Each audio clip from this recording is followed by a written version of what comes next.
우리나라 전래 동화 날마다 서푼.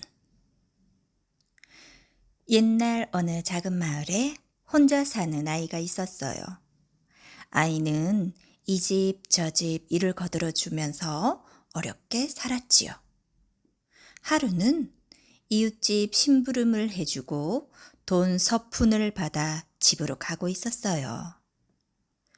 그런데 처음 보는 아이가 길을 막았어요. 얘야. 큼지막한 귀가 뾰족한 걸 보니 사람이 아니라 도깨비지 뭐예요? 얘야, 나 돈 서푼만 빌려줘. 도깨비 말에 아이는 망설였어요.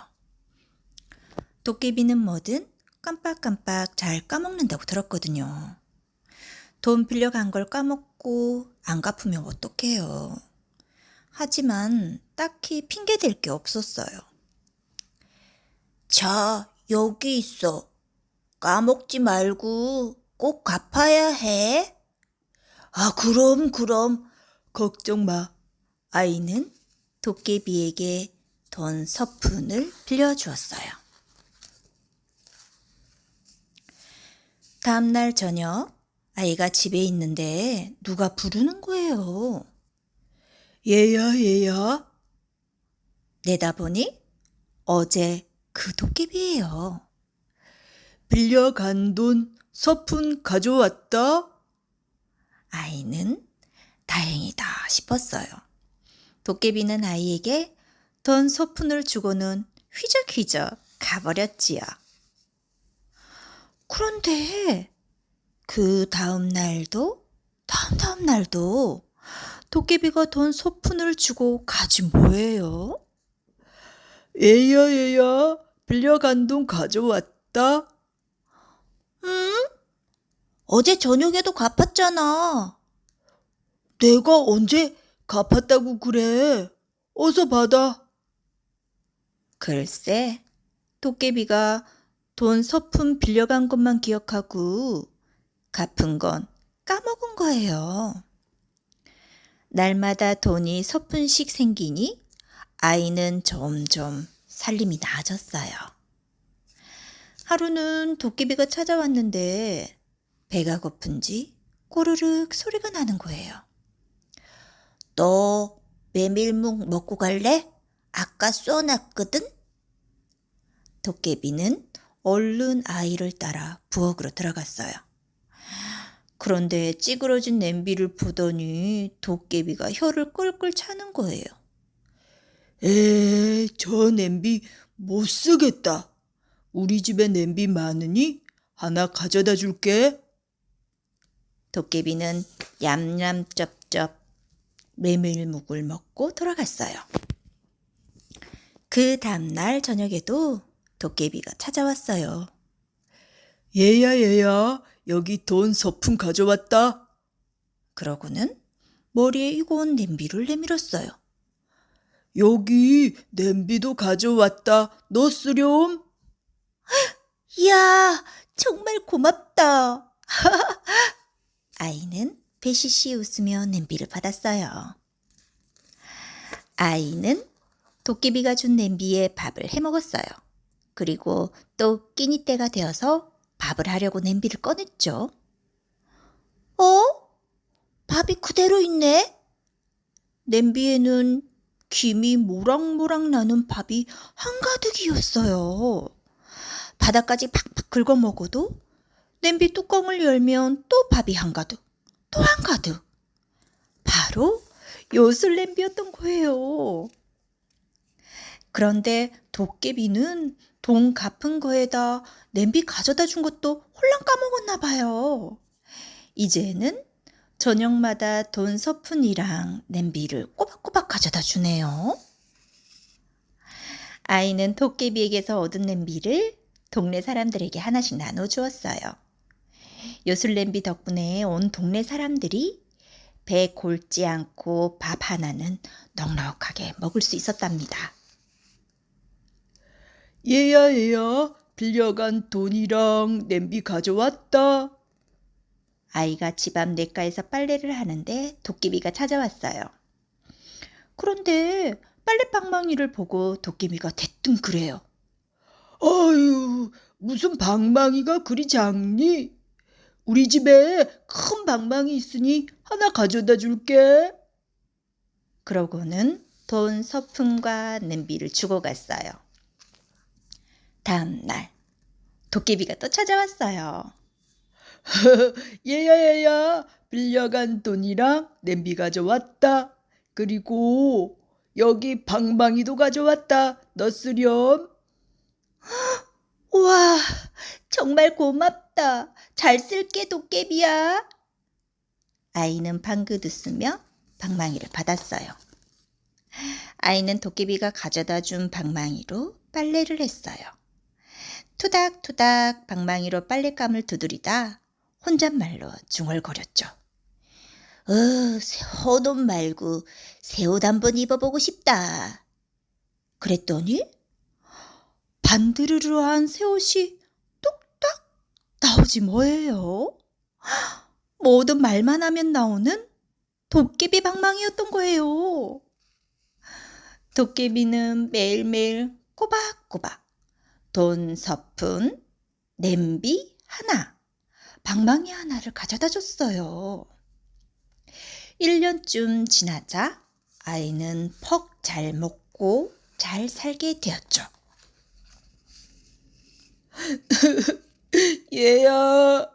얘야. 오늘도 도깨비가 찾아왔나 봐요. 아이가 얼른 나가보니 도깨비가 훌쩍훌쩍 울고 있지 뭐예요.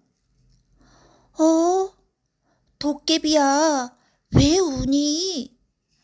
아이가 묻자 도깨비는 입을 피죽이며 말했어요. 내가 살림을 해프게 했다고 도깨비 나라 임금님한테 벌 받으러 가야 한대. 그래서 이제 너희 집에 못 오게 됐어. 도깨비가 매일매일 가져다 둔 돈이랑 냄비랑 방망이 때문이었어요. 아이는 무척 미안했지만 이제 와서 어쩔 수 없었죠. 그런데 도깨비가 하는 말 좀 들어보세요. 얘야, 너한테 빌린 돈 서푼은 내가 벌 다 받고 와서 갚을게. 냄비랑 방망이도 그때 가져다 줄게. 도깨비는 훌쩍 구름을 타고 어디론가 가버렸어요. 아이는 도깨비를 기다리며 그 집에서 오래오래 살았답니다. 우리나라 전래동화 자린고비와 달랑 곱제기.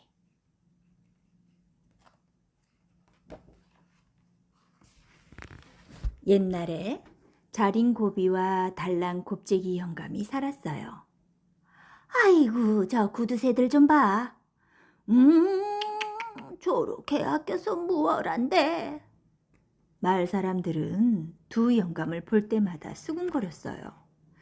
그도 그럴 것이 자린고비는 옷이 다를까봐 옷자락을 돌돌 말아지고 다녔거든요. 달랑 곱제기는 집신이 달을 세라 맨발로 다녔고 말이에요. 자린고비네 밥상엔 늘 꽁보리밥에 간장뿐이었어요. 식구들은 맛있는 반찬 좀 먹고 싶다고 야단이었죠. 그러자 자린고비가 굴비를 사다가 천장에 대롱대롱 매달았어요. 자, 맛있는 굴비를 보면 밥이 꿀떡 넘어갈 때다. 자꾸 보면 너무 짜니까 밥 한 술에 한 번씩만 보려무나. 식구들은 기가 막혀서 울상을 지었어요. 그러거나 말거나 자린고비는 밥 한 그릇을 뚝딱 비웠죠. 자린고비가 굴비를 사갔다는 소리를 듣고 달랑곱제기의 아내가 잔소리를 늘어놓았어요. 아이고 여보, 우리도 굴비 반찬 좀 해먹읍시다. 그러자 달랑곱제기가 굴비를 그려 벽에 촉 붙였죠. 어때? 굴비를 보니 밥맛이 절로 나지? 달랑 곱제기도 밥 한 그릇을 싹싹 비웠어요. 하루는 자린고비 아들이 울면서 말했어요. 아버지, 고깃국 한 번만 먹어보면 소원이 없겠어요. 그러자 자린고비가 말했어요. 우리 아들 소원이라면 들어줘야지. 자린고비는 웬일로 한달음으로 푸주간에 달려갔어요. 이 고기는 질기고 저건 상한 것 같네. 에잉, 마음에 드는 고기가 없구먼. 한참 고기를 주물거리던 자린고비는 빈손으로 돌아왔어요. 그러더니 고기 만진 손을 솥에 넣고 뽀득뽀득 씻는 거예요. 어이 얘들아, 오늘은 고깃국을 실컷 먹으려무나. 아이고, 손 씻은 물로 국을 끓일 모양이네요. 뭐라고? 자린고비가 고깃국을 끓여 먹었다고? 달랑 껍질기도 냉큼 푸죽간으로 달려갔어요. 소고기를 저물락저물락, 돼지고기를 주물럭주물럭. 이보슈, 안 살 거면 얼른 가시오. 푸죽간 주인은 화가 나서 보록 소리를 질렀어요. 달랑 곱제기는 휘바람을 불며 집으로 돌아와 커다란 물독에 손을 씻었어요. 한 달 내내 고깃국을 먹어도 남겠구나. 그러던 어느 날 두 영감이 딱 마주쳤네요. 두 영감은 날이 더운데도 부채를 꼭 쥐고만 있었어요. 부채를 붙이면 다를까봐 그런 거죠. 땀을 뻘뻘 흘리던 자린고비가 마침내 부채를 펼쳤어요. 그런데 부채살을 딱 한마디만 펼쳐 살랑살랑 붙이는 거예요. 요렇게 하면 부채 하나로 평생을 쓸 수 있다네. 그러자 달랑 곱제기가 부채를 활짝 폈어요. 저 구두쇠가 웬일인가 싶어 자린고비가 눈이 동그래졌죠. 그런데 달랑 곱제기가 하는 짓 좀 보세요. 부채는 들고만 있고 고개를 도리도리 흔들어대지 뭐예요. 이러면 평생 쓰고도 아들의 손자까지 물려줄 수 있다네. 불이 죽어 돌아오던 자린고비는 집 마당에 들어서다 깜짝 놀랐어요. 된장독에 앉았던 똥파리가 다리에 된장을 묻힌 채 날아가는 거예요. 에잉, 저놈의 똥파리가 된장을 훔쳐가네. 이 도둑놈아, 우리 된장 내놔라. 자린고비는 죽기 살기로 똥파리를 쫓아갔어요.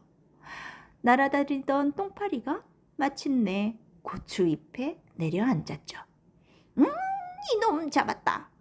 자린고비는 똥파리 다리에 묻은 간장을 쪽쪽 빨아먹었어요.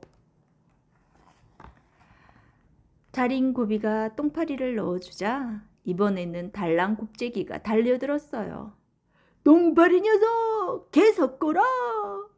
달랑 곱제기는 한나절을 쫓아가 똥파리를 붙잡았죠.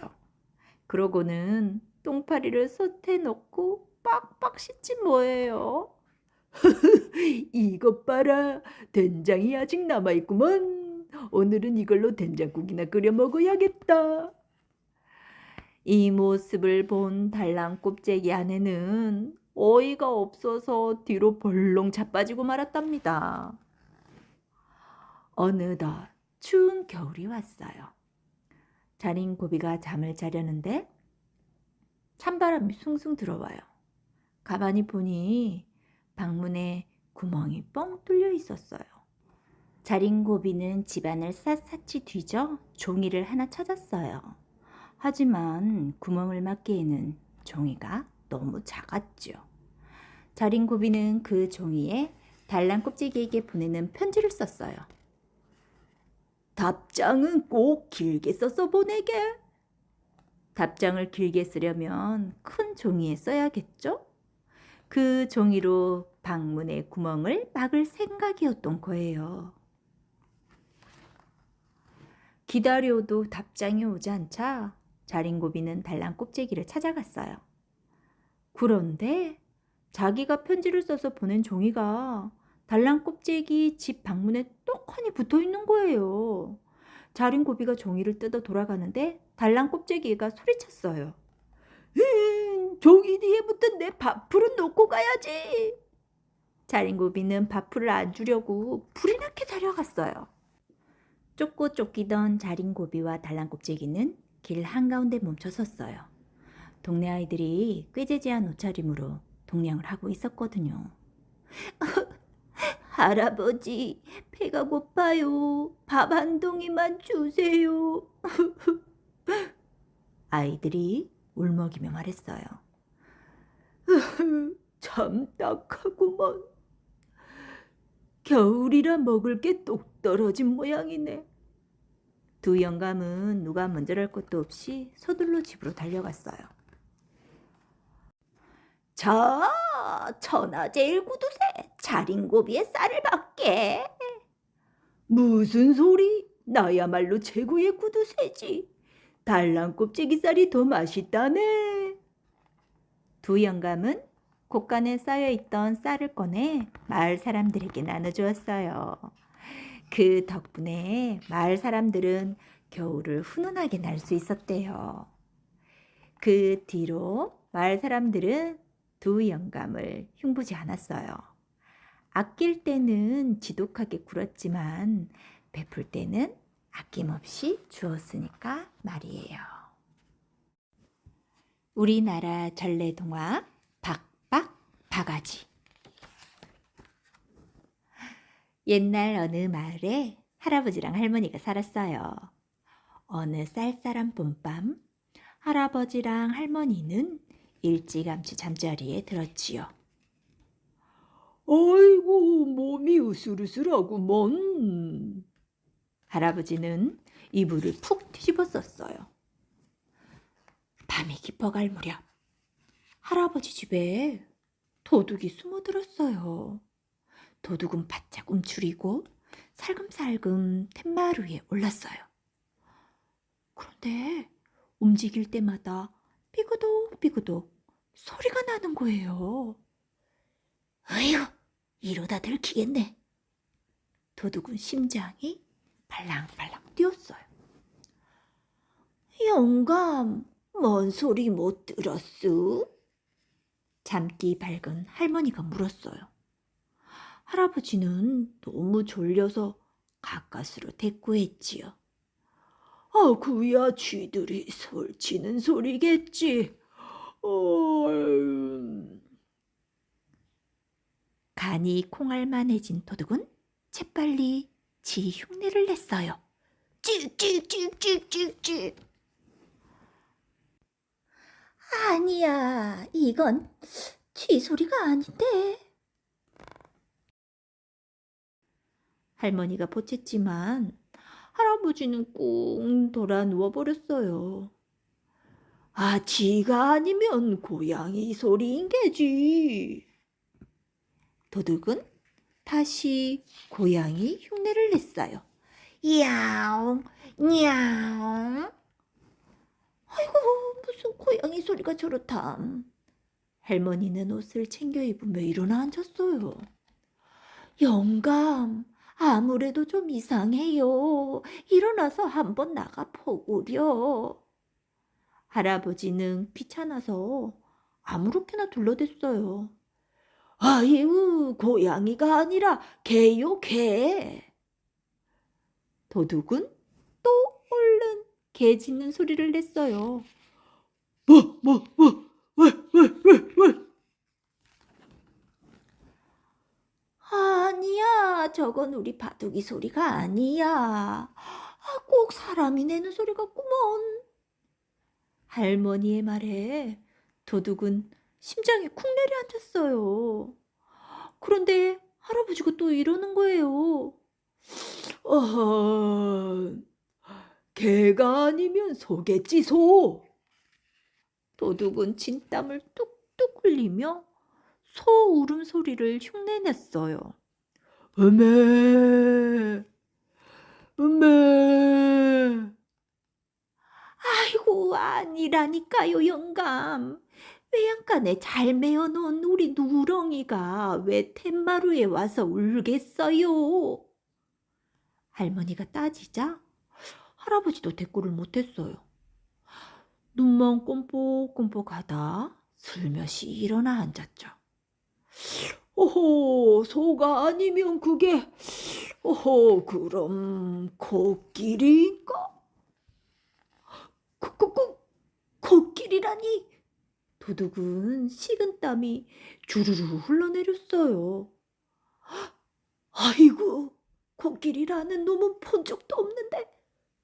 도둑은 몸을 패배 꼬며 머리를 치어짰어요. 그러다 결국 이런 소리를 냈지요. 코코 끼리끼리 코코 끼리끼리. 아이고 뭐니 뭔 소리래요? 영감 이게 코끼리 울음소리요? 오호, 글쎄 난들 아나. 그게 아닌 것 같기도 하고. 아이고 영감 우리 마을에 코끼리가 어디 있어요? 할머니는 할아버지를 마구 밀어댔어요. 그러지 말고 빨리 일어나 좀 나가봐요. 할아버지는 하늘 수 없이 꾸물꾸물 일어났어요. 도둑은 깜짝 놀라 후다닥 부엌으로 달아났죠. 할아버지는 마당을 슬쩍 훑어보고 휘적휘적 부엌으로 향했어요. 어떡하지? 어디에 숨었나?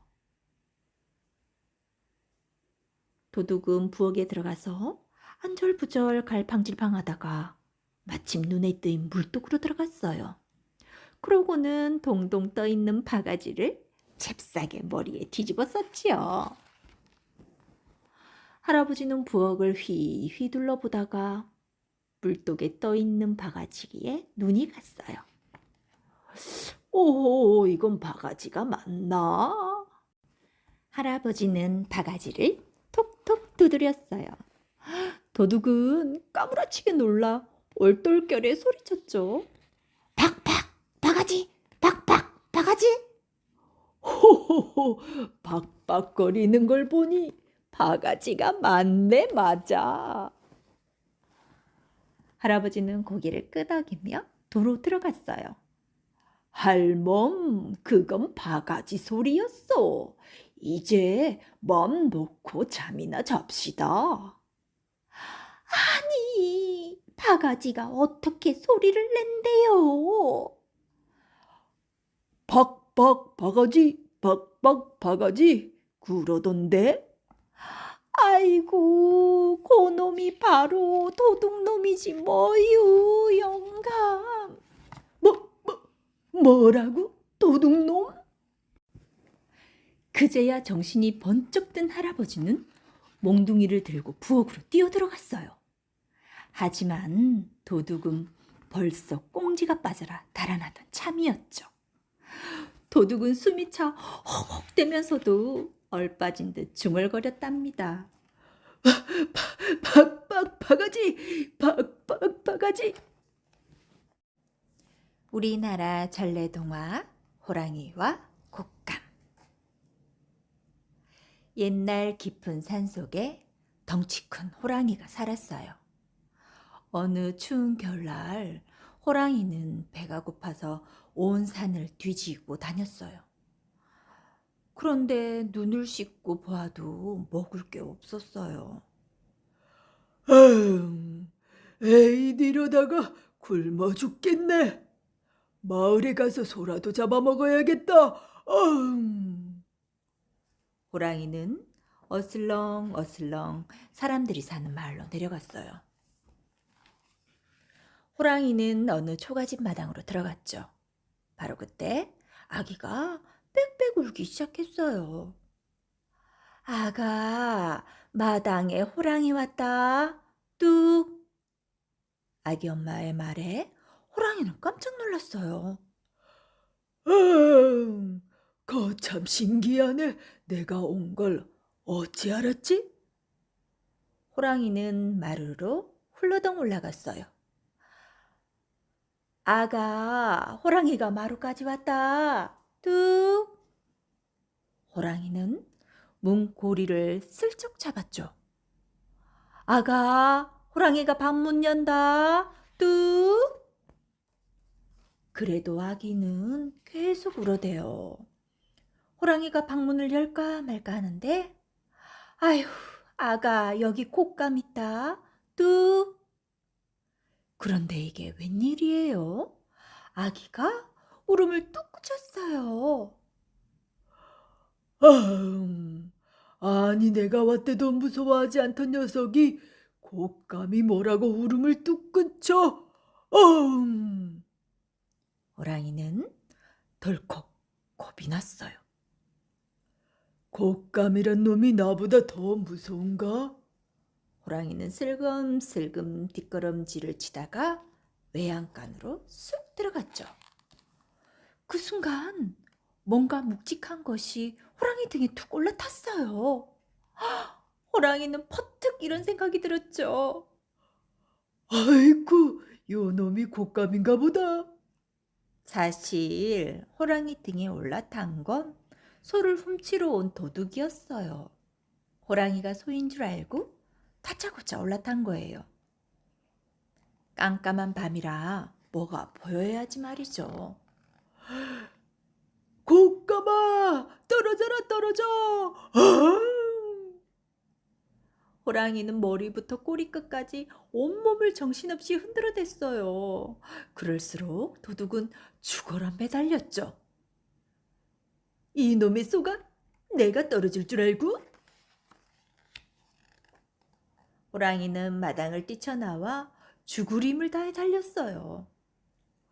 이러면 곶감이 떨어져 나가겠지? 당연히 도둑은 더 찰싹 달라붙었죠. 무슨 소가 이렇게 빨라? 오냐, 내가 이기나 한번 해보자. 호랑이는 밤새도록 달리고 또 달렸어요. 이윽고 날이 밝았죠. 도둑은 그제야 호랑이의 줄무늬를 보았어요. 아이고, 이건 소가 아니라 호랑이잖아. 도둑은 정신이 번쩍 들었어요. 아이고, 이제 난 죽었구나, 죽었어. 그런데 마침 저 앞에 고목나무가 보이네요. 나무 아래를 지나는 순간 도둑은 펄쩍 뛰어 나뭇가지를 붙잡았죠. 어휴, 이제 살았다. 도둑은 호랑이가 다시 올까봐 뻥 뚫린 나무 속으로 얼른 들어가 숨었어요. 아유, 드디어 곶감이 떨어져 나갔구나. 호랑이도 힘이 쭉 빠져 숨을 푹푹 내쉬는데 곰이 어슬렁어슬렁 나타났어요. 호랑이야, 아침부터 왜 그렇게 지친 거야? 아이고, 말도 마라. 곶감 때문에 죽을 뻔했다. 호랑이는 밤새 있었던 일을 늘어놓았어요. 곶감이란 놈이 그렇게 무섭다고? 곰은 곶감이 어찌 생겼는지 궁금했어요. 호랑이야, 내가 그놈 얼굴 한번 봐야겠다. 호랑이와 곰은 고목나무로 향했어요. 호랑이는 저만치 숨어 있고 곰 혼자 고목나무로 다가갔죠. 곰이 펄쩍 뛰어올라 나무 속을 들여다보니 웬 사내가 오돌오돌 떨고 있네요. 곶감이라더니 사람이잖아. 곰은 도둑을 향해 앞발을 쭉 뻗었어요. 아이고, 기껏 호랑이를 피했더니 곰한테 잡아먹히는구나. 도둑은 바짝 엎드려 눈물 콧물을 다 쏟았죠. 나무 깊이 있어 닿지를 않자 이번에는 곰이 커다란 엉덩이를 들이밀었어요. 요렇게 하면 튀어나올 테지? 내 방귀 맛 좀 봐라. 뿡!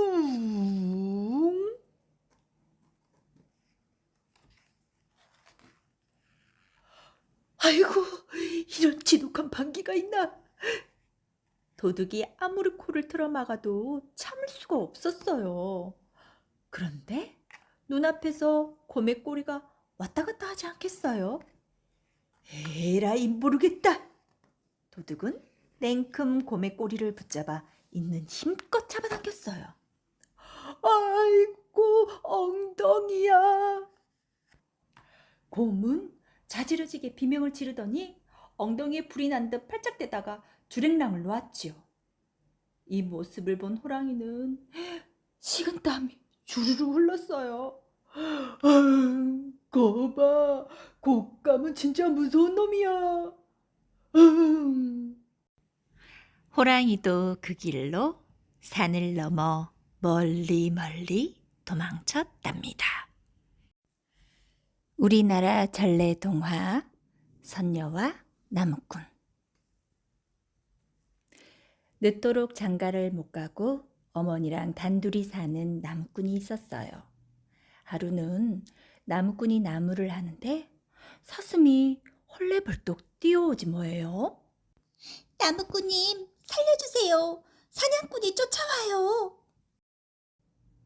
나무꾼은 수북이 쌓인 나무단을 들추고 그 속에 사슴을 숨겨주었어요. 바로 뒤따라 사냥꾼이 달려왔죠. 혹시 사슴 한 마리 못 봤습니까? 나무꾼은 엉뚱한 새끼를 가리키며 말했어요. 저기 저쪽으로 막 뛰어가던데요. 사냥꾼이 사라지자 사슴이 기어나와 참았던 숨을 내쉬었어요. 휴, 감사합니다. 덕분에 살았습니다. 사슴은 나무꾼을 데리고 연못으로 갔어요. 해가 지면 선녀들이 내려와 목욕을 할 거예요. 그때 날개옷 한 벌을 감추세요. 날개 없이 없는 선녀는 하늘로 올라가지 못할 테니 잘 달래어 색시로 삼으십시오. 사슴은 어리둥절해하는 나무꾼에게 단단히 일렀어요. 선녀가 아이 셋을 낳을 때까지는 절대 날개옷을 돌려주시면 안 됩니다. 그날 밤 나무꾼은 다시 연못으로 갔어요. 정말 선녀들이 목욕을 하고 있네요. 나무꾼은 가슴이 콩닥콩닥 뛰었어요. 저렇게 아름다운 선녀랑 같이 살면 얼마나 좋을까? 나무꾼은 두 눈을 칠끈 감고 날개옷 한 벌을 품에 감췄답니다. 어느새 목욕을 마친 선녀들이 제잘제잘 떠들며 연못에서 나왔어요. 하나 둘씩 날개옷을 입고 하늘로 올라가는데 한 선녀만 날개 없이 없는 거예요. 내 옷이 어디로 갔지? 하얗게 질린 선녀의 두 뺨 위로 눈물이 구슬구슬 떨어졌어요. 나무꾼은 선녀에게 다가가서 말했어요. 선녀님, 울지 마세요. 선녀는 흠칫 놀라며 나무꾼을 보았어요. 밤바람이 찹니다. 저와 함께 가시지요. 나무꾼은 선녀를 집으로 데려갔어요. 선녀와 나무꾼은 오순도순 한 집에서 살다가 드디어 혼례를 올렸어요. 나무꾼의 어머니도 무척 기뻐했죠. 선녀는 복숭아처럼 뽀얀 딸 하나, 알밤처럼 야무진 아들 하나를 낳았습니다. 나무꾼은 더없이 행복했어요. 하지만 날개옷을 숨긴 게 자꾸만 마음에 걸렸어요. 그래, 아이를 둘이나 낳았는데 별일이야 있겠어? 나무꾼은 선녀에게 모든 것을 털어놓고 날개옷을 꺼내 보여주었어요. 아, 내 날개옷! 선녀는 하늘나라가 그리운지 날개옷을 품에 안고 펑펑 울었습니다. 이튿날 마당으로 나온 나무꾼은 깜짝 놀랐어요. 아니, 여보, 어디 가는 게요? 날개옷을 입은 선녀가 두 아이를 안고 하늘로 헐헐 날아가고 있는 거예요. 여보, 얘들아! 나무꾼이 애타게 불렀지만 선녀는 입술을 꼭 깨물고 하늘로 올라갔어요.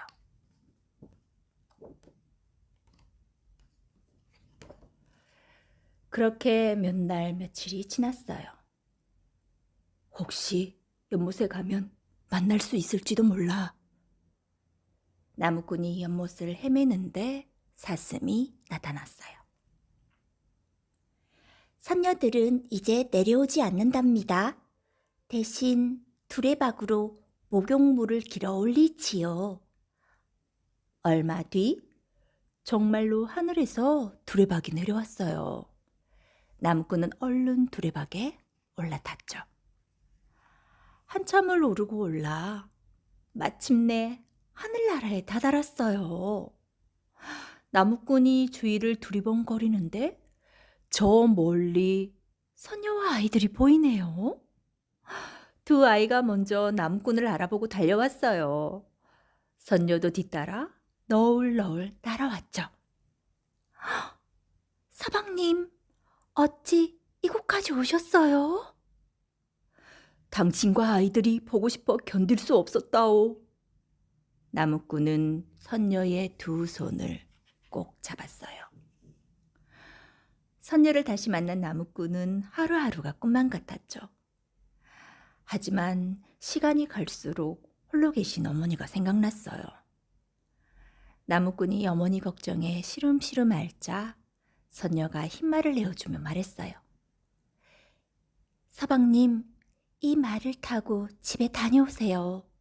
하지만 절대 땅을 밟으시면 안 된답니다.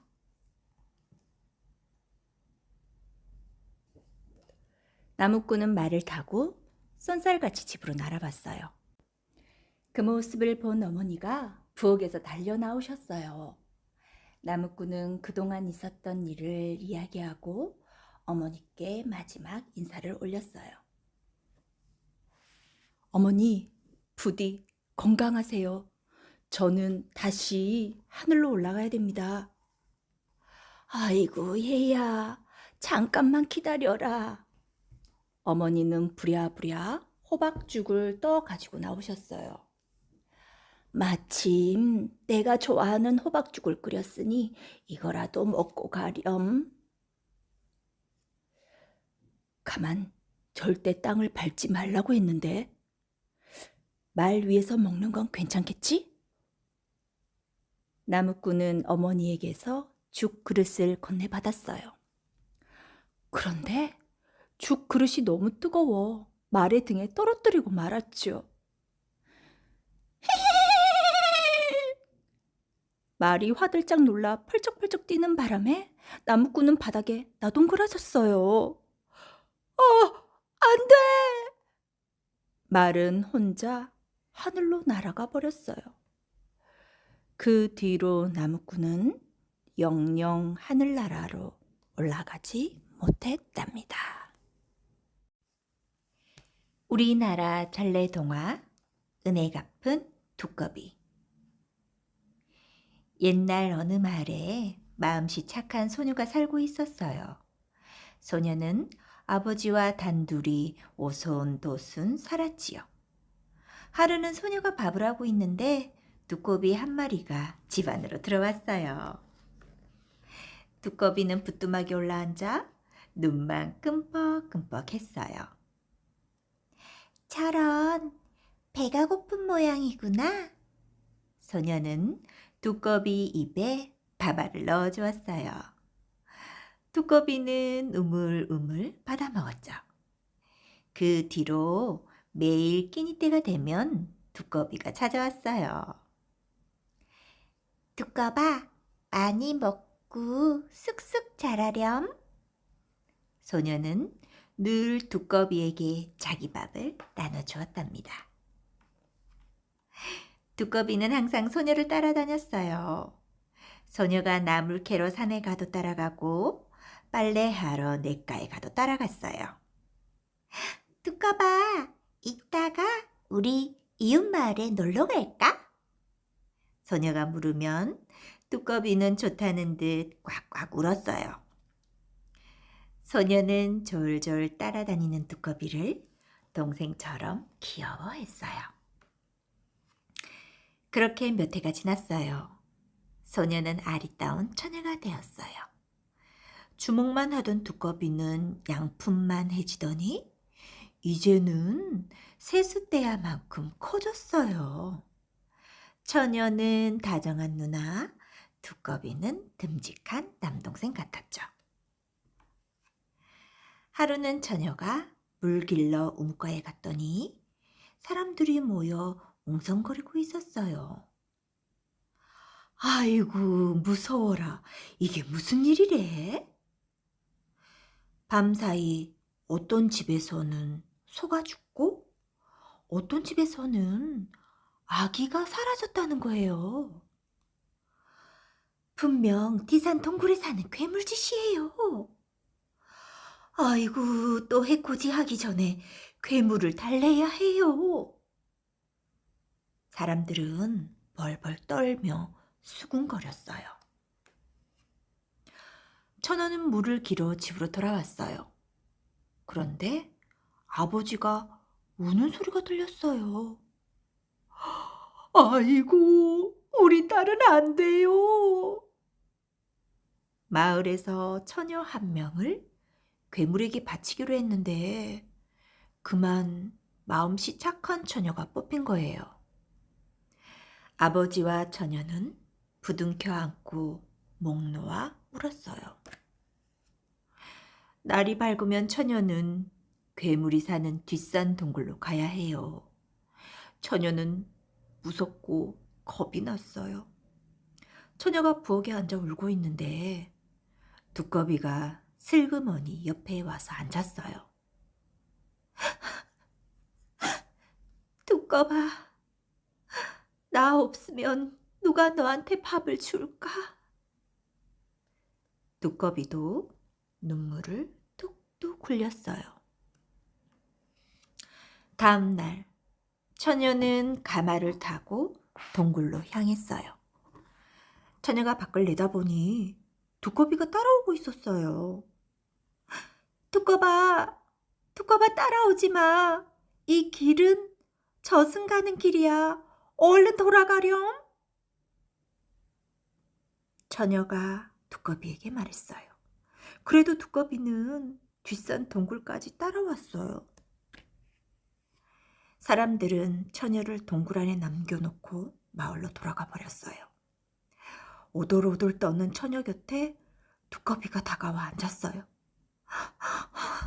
두꺼봐, 얼른 나가. 너까지 죽을지도 몰라. 처녀는 허이허이 손짓을 했어요. 하지만 두꺼비는 꼼짝도 안 했어요. 어느덧 동굴 안이 깜깜해졌어요. 그때 갑자기 스르륵 스르륵 스르르르르 소름 끼치는 소리가 났어요. 두꺼봐, 괴물이 나타났나 봐.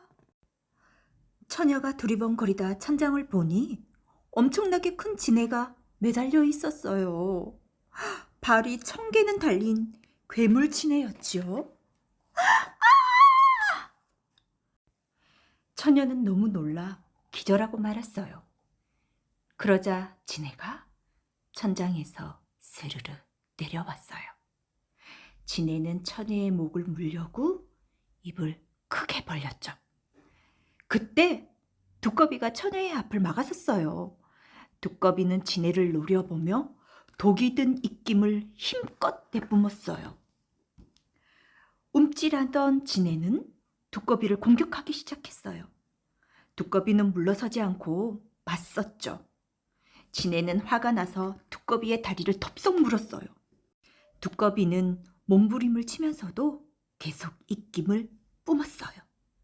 두꺼비와 지네는 엎치락뒤치락하며 밤새도록 싸웠어요. 처녀는 날이 밝은 뒤에야 간신히 정신을 차렸어요. 눈을 뜨자마자 두꺼비를 찾았어요. 두꺼봐, 두꺼봐 어디 있니? 두꺼비는 온몸에 상처를 입고 쓰러져 있었어요. 그 옆에는 지네가 독을 뒤집어 쓰고 죽어 있었죠. 두꺼봐, 내가 나 대신에 목숨을 잃었구나. 처녀는 두꺼비를 끌어안고 슬프게 울었어요. 그 뒤로 마을은 평화로워졌어요. 모두 두꺼비 덕분이었죠. 처녀는 오랫동안 마음 깊이 두꺼비를 기억했답니다. 우리나라 전래 동화 방귀쟁이 며느리. 과수원 집에 참한 며느리가 들어왔어요. 이마는 사과처럼 반짝반짝, 뒷뺨은 살구처럼 발그레했지요. 또랑또랑 까만 눈은 잘 익은 포도알 같았어요. 어디 그뿐인가요? 목소리는 사근사근, 발걸음은 사뿐사뿐. 몸놀림도 아주 바지런했어요. 모두들 며느리를 복덩이라며 좋아했죠. 한 달이 지나고 두 달이 지났어요. 보송보송 뽀얗던 며느리 얼굴이 날이 갈수록 누렇게 변했어요. 며느리는 똥 마려운 강아지 마냥 온종일 왔다 갔다 했죠. 하루는 시아버지가 자상하게 물었어요. 아가, 왜 그러니? 무슨 병이라도 걸린 게야? 며느리는 망설이다가 모기 소리로 대답했어요. 사실은 방귀를 못 뀌어서 그래요. 뭐? 방귀 때문이라고? 식구들은 배를 잡고 깔깔 웃어댔지요. 뒤뜰로 가면 멍멍이가 빤히 쳐다보고 방으로 들어가면 서방님이 따라오잖아요. 그러니 부끄러워서 방귀를 낄 수가 있어야지요. 아유 얘야, 세상에 방귀 안 끼는 사람이 어디 있겠니? 괜찮으니 맘 놓고 시원하게 끼려무나. 시어머니 말에 모두 고개를 끄덕였어요. 볼이 빨개진 며느리가 엉덩이를 살짝 들어올리자 피식피식 삐용 스리슬쩍 방귀 소리가 났어요. 시아버지가 껄껄 웃으며 말했지요. 아이고, 우리 며느리는 방귀 소리도 참 얌전하다. 그러지 말고 마음껏 끼라니까. 눈치를 보던 며느리는 엉덩이를 하늘로 번쩍 치켜들었어요. 뿍뿍 뿌르르륵 뿡뿡 뿌르르르릉. 요란한 방귀 소리에 다들 깜짝 놀랐죠. 그런데 한번 시작한 방귀는 그치질 않네요. 부두두둑 피용! 시아버지는 붕 천장으로 솟아올랐어요. 뿌르르르 빵빵!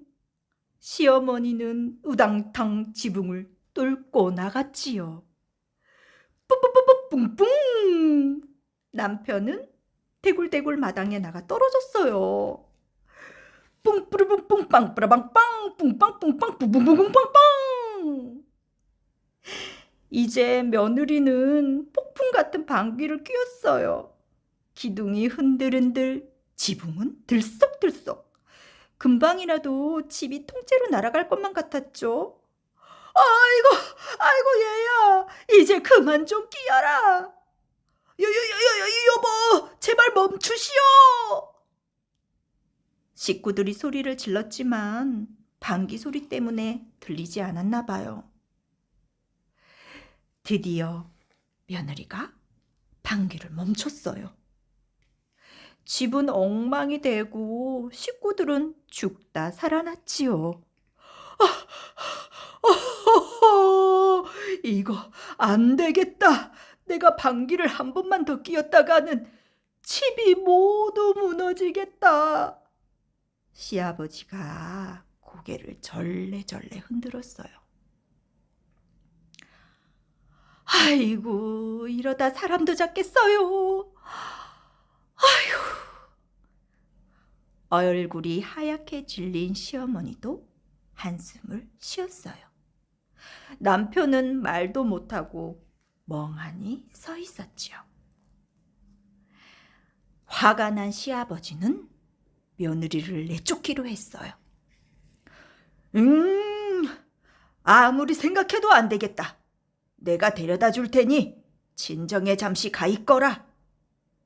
시아버지는 나귀에 짐을 실어 집을 나섰어요. 그리고 씩씩대며 앞만 보고 걸어갔죠. 며느리는 말없이 뒤를 따랐어요. 훌쩍훌쩍 눈물만 흘리면서 말이에요. 친정까지 가려면 한나절은 걸어야 했어요. 그런데 초가을 볕이 몹시 따가웠죠. 땀도 나고 다리도 아프고 목도 말랐어요. 아이고 얘야, 잠깐 쉬었다 가자. 시아버지와 며느리는 배나무 아래 덜썩 주저앉았어요. 나무에는 탐스러운 배들이 주렁주렁 달려 있었죠. 시아버지가 꿀꺽 침을 삼키며 말했어요. 아이고, 저 배 한 입만 먹었으면 참 좋겠다. 아이고. 며느리는 물끄러미 배나무를 올려다 보더니 자리에서 벌떡 일어났어요. 아버님, 제가 배를 따드릴게요. 대신 잠깐만 멀찍이 떨어져 계세요. 며느리는 배나무 꼭대기를 향해 방귀를 뀌었어요. 뿡뿌뿡 빵빵빵. 그랬더니 투두둑 배가 비처럼 쏟아졌어요. 수북히 쌓인 배를 보고 시아버지는 눈이 휘둥그레졌어요.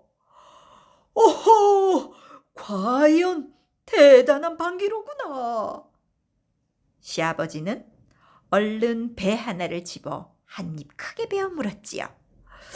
아이고, 시원하다 시원해. 목이 타는 것 같더니 내 덕분에 살았다. 아이고 고맙다 아가. 며느리는 살며시 미소를 지었어요. 아휴, 이러다 해 떨어질라. 서둘러 가자. 시아버지가 벌떡 일어나 또 앞장섰어요. 그런데 오던 길을 성큼성큼 돌아가지 뭐예요? 아버님, 그쪽 길이 아닌데요. 며느리가 고개를 갸웃거리자 시아버지가 싱긋 웃으며 말했어요. 얘야, 다시 집으로 돌아가자. 생각해보니 내 방귀도 다 쓸모가 있구나, 아가. 집으로 돌아온 며느리는 방귀가 끼고 싶을 때면 과수원으로 달려갔대요. 잘 익은 과일나무를 골라 뿡삑 뿍뿍 뿅! 방귀를 뀌면 과일들이 후두둑 떨어졌죠. 며느리 방귀 덕에 거선집 식구들은 과일 따는 고생을 덜었어요. 그래서 모두 방귀쟁이 며느리를 아꼈대요. 며느리 방귀는 복방귀라면서 말이에요. 우리나라 전래동화 머리 헌댕이 코 훌쩍이 눈 첩첩이. 옛날 어느 마을에 손바닥만한 서당이 있었어요. 개구쟁이 셋이 이 서당에서 글 공부를 했지요. 그런데 요 놈들 이름이 뭔 줄 알아요? 바로 머리 헌댕이, 코 훌쩍이, 눈 첩첩이었답니다. 참 별난 이름도 다 있죠. 요 놈들 이름이 왜 이 모양이냐고요? 머리 헌대가 가렵다고 시도 때도 없이 머리를 팍팍 긁으니 머리 헌댕이고요. 콧물이 줄줄 흘러서 틈만 나면 소매로 쓱쓱 닦으니 코 훌쩍이고요. 첩첩이 낀 눈곱에 파리가 꼬여 늘 파리를 쫓느라 야단이니 눈 첩첩이었답니다. 훈장님이 글을 읽을라 치면 머리 헌댕이가 머리를 긁적긁적 긁고 코 훌쩍이가 콧물을 쑥쑥 닦고 눈 첩첩이가 두 팔을 휘휘 내저었어요. 아이고 이놈들아 가만히 좀 있거라. 정신 사나워서 글을 가르칠 수가 없구나. 아휴. 훈장님은 한숨을 푹푹 쉬었어요. 아이들은 서로 내 탓이라며 투닥투닥 다투었어요. 코 훌쩍이가 머리 헌댕이한테 뭐라고 하면 머리 헌댕이는 눈 첩첩이를 나무라고, 눈 첩첩이는 코 훌쩍이를 흉보았어요. 이러니 무슨 글 공부가 되겠어요. 그러던 어느 날 훈장님이 먹음직스러운 떡 한 바구니를 들고 오셨어요.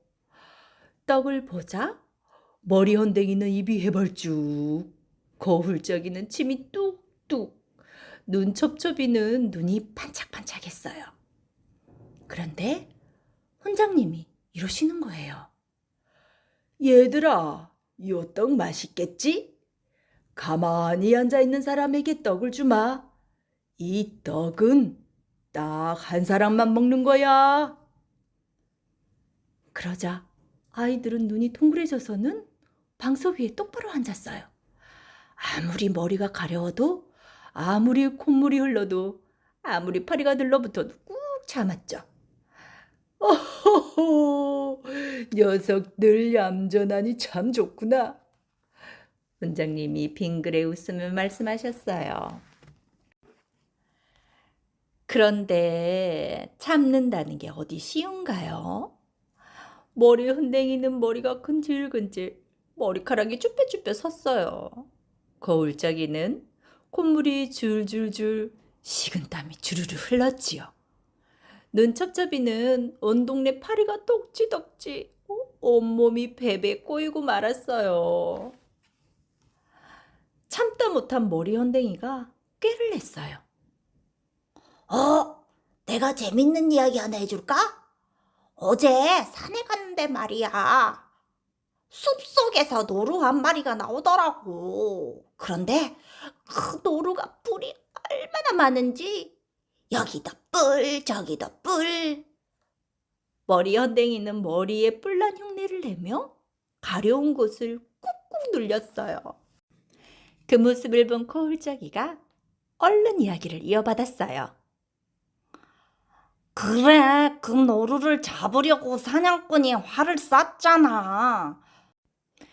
코울짜기는 활시위를 당기는 신용을 하며 소매로 코를 쓱 닦았어요.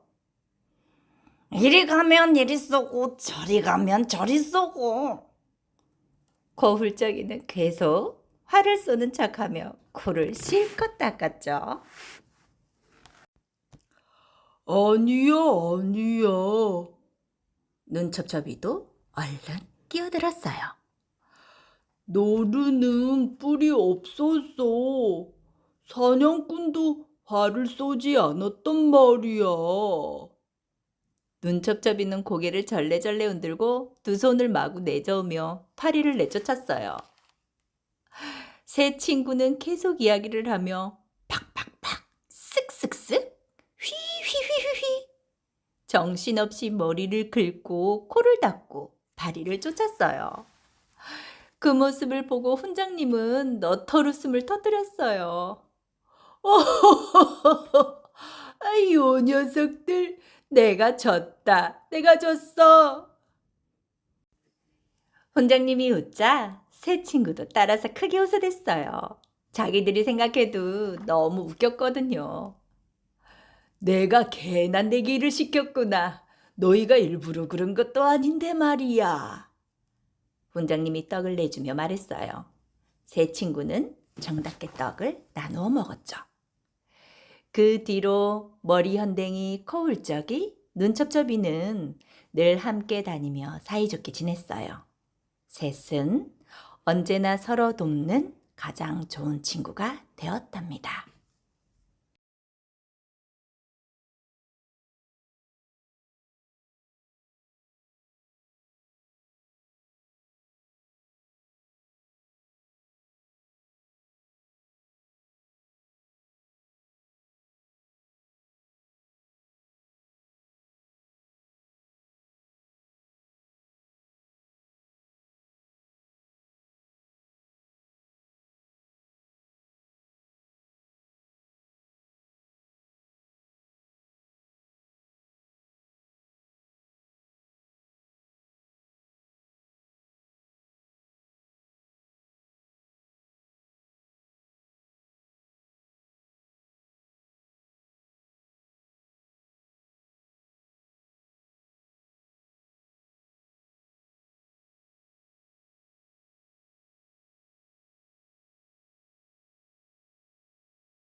우리나라 전래동화 효녀 심청.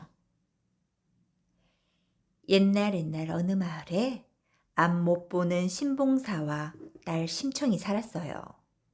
신봉사는 딸을 얻고 더듬더듬 마을을 돌아다녔어요. 어미 없는 우리 딸, 젖 한 번만 물려주시오. 아이고 가여워라. 마을 안악들은 노도나도 심청에게 젖을 물려주었어요. 덕분에 심청은 무럭무럭 잘 자랐지요. 어느덧 심청은 15살이 되었어요.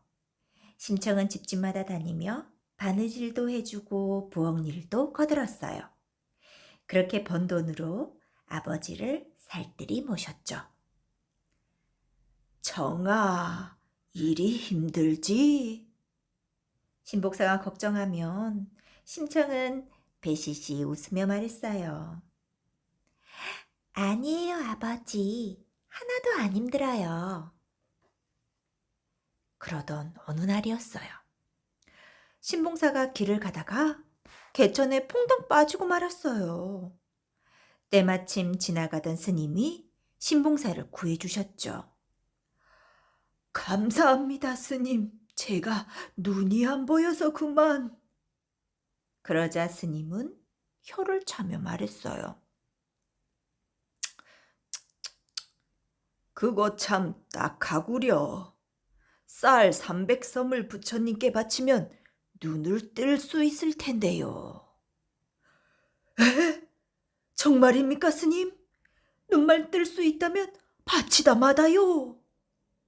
신봉사는 스님과 덜컥 약속해버리고 말았어요.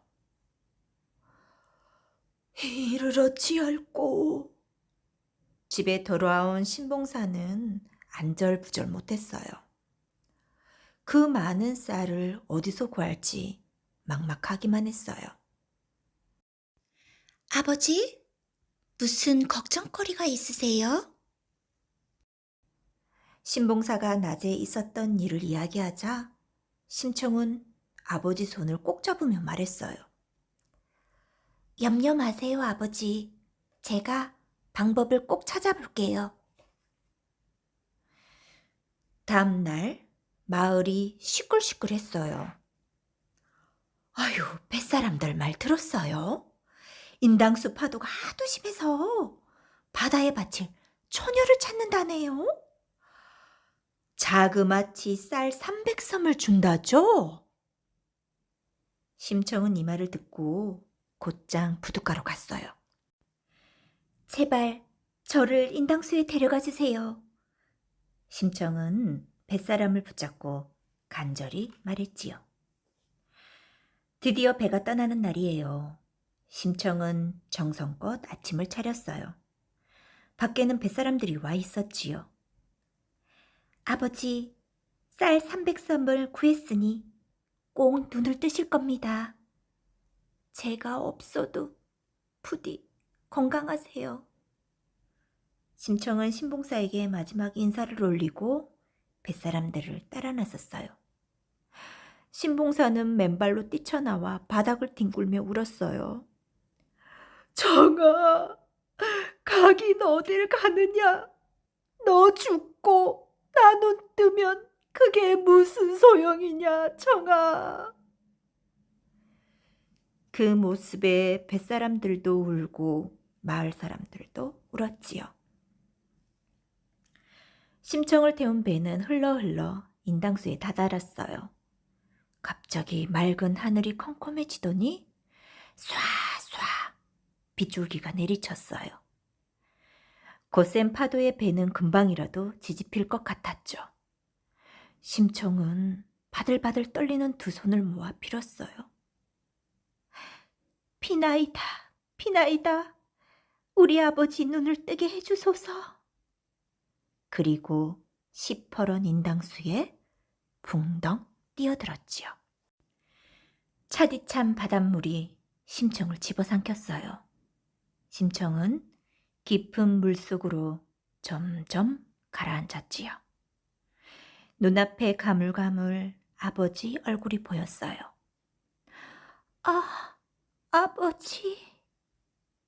심청은 그만 정신을 잃고 말았어요. 심청이 한참 만에 정신을 차리고 보니 눈앞에 용왕님이 앉아 있었어요. 청아, 내 효심이 참 지극하구나. 내가 때를 보아 널 바깥 세상으로 보내주마. 그때까지 아무 걱정 말고 푹 쉬거라. 얼마 뒤 인당수 위에 커다란 연꽃이 떠올랐어요. 마침 지나가던 뱃사람들이 연꽃을 보았지요. 이야, 어쩜 저리도 크고 아름다울까? 뱃사람들은 조심조심 연꽃을 건져서 임금님께 바쳤답니다. 임금님은 연꽃을 연못에 띄워두고 날마다 바라보았어요. 그러던 어느 날 연꽃잎이 활짝 열리더니 아리따운 심청이 나타났죠. 분명 하늘이 보낸 사람이로다. 임금님은 심청을 왕비로 맞이했어요. 심청은 왕비가 되어서도 늘 아버지 걱정뿐이었어요. 하루는 심청이 달을 보며 우는데 임금님이 물었지요. 무엇 때문에 그리 슬피우시오? 심청은 그동안의 일을 임금님께 이야기했어요. 아버지가 눈은 뜨셨는지 어찌 지내시는지 알 길이 없어 마음이 답답합니다, 전하. 임금님은 심청을 따뜻하게 위로하며 말했어요. 앞 못 보는 사람들을 모두 불러 잔치를 벌입시다. 아버님이 아직 눈을 뜨지 못했다면 꼭 만나게 될 것이요. 그리하여 궁궐에 잔치가 열렸어요. 하지만 신봉사는 보이지 않았지요. 심청은 애타게 궁궐 문만 보고 또 보았어요. 잔치가 끝나갈 무렵 마침내 신봉사가 궁궐로 들어섰어요. 심청은 신봉사를 보고 한달음에 달려갔죠. 아버지! 설마 이 목소리는 정의가 아니냐? 신봉사는 딸의 얼굴을 확인하려고 보이지도 않는 눈을 부릅떴어요. 바로 그 순간 신봉사의 눈이 번쩍 떠졌지요. 보인다. 보여. 내 딸 청이가 보이는구나. 신봉사와 심청은 눈물을 흘리며 얼싸안았어요. 그 뒤로 심청은 아버지를 모시고 오래오래 행복하게 잘 살았답니다.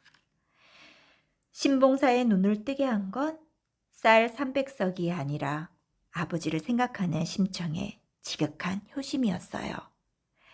사람들은 오래오래 심청을 기억하며 그 효심을 마음 깊이 새겼답니다.